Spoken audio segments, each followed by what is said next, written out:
Well, hello everybody! Welcome back to G Bear's Off-Grid Ways, a homestead in the desert. And yeah, my three-wheeled wagon here is in repair. So, I did find a couple of tires that I had spares in here, but they were like the one that I had to take off. They were cracked and dried up. And wait a minute, get out of here. Runt outside now. I've told you no, quit chewing on that sponge. You crazy little dogs. All right, so anyway, like I said, the tires were cracked and dried, just like the one that I took off. And then when I checked the inner tubes, and the inner tubes, I'm sorry, they're trying to keep the dogs away from chewing up this seat I've got here. Anyway, the tires were dried and cracked, and like this tube that came out, this one's got like 3 holes in it, and not worth even working on. So anyway, the other tubes also had little holes in them too. So here's one. I've got a weight on it because I made up my own little patch. And this one didn't hold. I tried a different glue on this one and it didn't hold, so I'll be redoing that one tomorrow, because it's only got one little hole right there. So I'll patch that and I'll have another tube.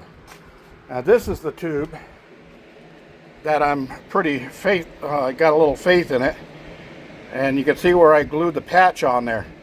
Now this is not a tire patch kit. My tire patch kit, either I gave it away or it dried up and I threw it away or whatever. I just don't have one anymore, and because I can't afford to go buy one, I figured, well, let me see if I can make one. So what did I do? Well, first I cleaned both the patch that I used and the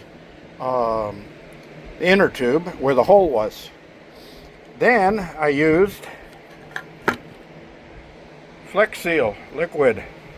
This is liquid rubber. So I put some on both surfaces, just a little dash, and then I put a clamp on that like this, right over the hole. And to be safe on this, I'm going to do as the instructions say, and I'm going to let it dry for 24 hours. So tomorrow I'll come out, I'll put this tube back inside of one of the tires. Probably this one. Nope, that one's one of the ones that's really cracked bad, as you can see. So it's going to go in this one, because I also patched a few of the little cracks in the side of this tire with that same Flex Seal. And I'll let that dry overnight too. And I might be able to get a little bit more life out of this tire. Now I wouldn't do that if I was, or any of this, if I was going to be using the tire on the highway at all, because I just wouldn't trust it. But since this is only going on a little utility wagon, and it gets pulled around by hand, I figure, why not? Let's give it a try. It's an experiment. Let's see if it works. So I had that going today for me. Then the other thing was, you can see some hot glue right here. Well, that's because the little pressure ball here and one of the gas lines were completely dried and disintegrated. And the ball has a crisscross crack in it. So I can't get pressure into the carburetor to pump it up. Now the hot wax is not going to do me any good for pressing on the ball, but I need to seal that so that it doesn't suck air. And then the way I do it is I put a piece of plastic over the top of this, puncture a little hole in the center, and then put my mouth down there and blow into the tank. And that pressure will force gasoline into the carburetor. You can watch it run right through the line into there. When I see it flowing back, the carburetor is primed. I should be able to start this auger and use it, because I want to use that for pre-drilling where I'm going to be trenching for the pipes and power and all of that stuff that's going out to the new cabin area. So that rain we got yesterday totaled, hey, why you run, you little, what did I tell you about that? Huh? I told you no. So anyway, and whenever I say no, Limpy comes over and licks my knees like, I'm sorry, I won't do it.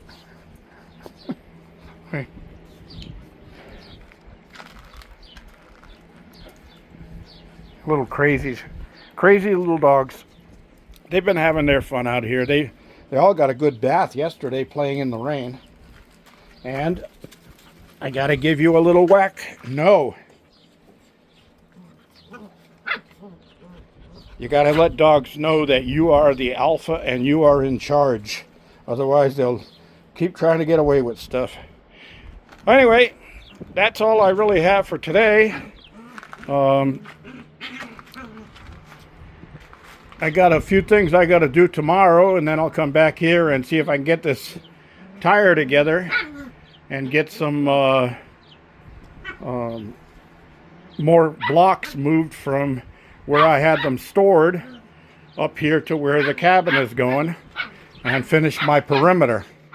I remember I did say it was going to be approximately 15 by 20. And the reason I say approximately is because I am planning, let's cut on through this way. I have my big box fan blowing in here to cool things off a little bit, because it was getting pretty hot today, getting close to 100 degrees Fahrenheit. So I had to cool things off a little bit so I could live in here. So anyway, oh, there's a nice breeze. I could leave that open for a while and shut the fan off. So anyway, the reason I say approximately is this is not a doorway. That's just where I ended before the rain started. Now, as you can see, 2 blocks are not going to fit in there. It's going to be 1 3/4. But I do have too much of a gap between some of them. I have 3/4 instead of 1/2 inch. So I got to readjust those there and then set it up so I can get 2 more blocks in there evenly. So that will be the layout. And then in this direction, it's pretty much the same thing. I need 37.5 inches opening for where the door goes. But remember, these blocks are going to set down in the soil a little bit. And then this whole area is going to be filled up a little bit more. So I'm going to be pouring a 3.5 inch thick slab over the top of the whole thing, including the tops of the block. And then my first row of construction block will end up going on top of the slab. And all of these blocks will be filled and rebarred together, so I don't have to worry about them coming apart, and that's going to actually become solid like a foundation. Oh, the winds are picking up. I hope it's not bothering you too much. So anyway, that's the plan. This area gets closed off too, but it's going to work out to where, you see, I got this one goes to the 1/2 block that way, so the next block on top of there starts 1/2 on the outer wall and 1/2 on this one, and then they'll be going 1/2 and 1/2 over the top of each seam. And then this one, same thing, it ends here with the same type of block, and then the first one would go on top of 1/2 of that and 1/2 of this one. The next one goes 1/2 of that one and 1/2 of this one. So they're alternating over the seams of each block. And once I got that set up and laid out, then I'll draw a line where everything is, and string a line from corner to corner. And then I can set this stuff down there, get my construction level out, and I can take some readings to see how much I've got to set these down in the ground. To set those down in the ground, probably at least a quarter of the way, so they're all in the ground in a trench. And then besides filling in the center here, I'll also be putting some concrete around the outer part of the trench so the blocks can't move outward. And that's pretty much what I did when I built that cabin. Of course, I used 6/8/16 instead of 8/8/16 because I was putting walls on top of that one.